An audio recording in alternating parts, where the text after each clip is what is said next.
মাগরিবের পরে কারোর সঙ্গে কথা না বলে এই দোয়াটি 7 বার পরে আল্লাহ তাআলার কাছে যা চাইবেন আল্লাহ আপনাকে তাই দান করবে।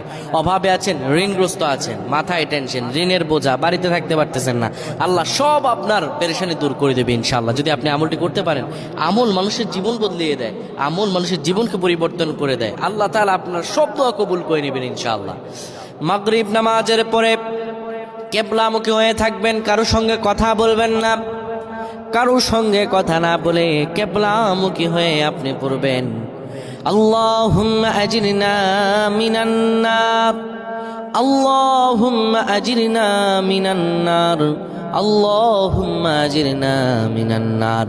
যদি এটি আপনি মাগরিব নামাজের পরে কারোর সঙ্গে কথা না বলে পড়ে 7 বার পরে দুটি হাত তুলে আল্লাহর কাছে দোয়া করেন, আল্লাহ জাহান্নামের আগুন থেকেও বাঁচাবেন এবং আল্লাহ আপনার সব দোয়াগুলো কবুল আর মঞ্জুর করে নেবেন।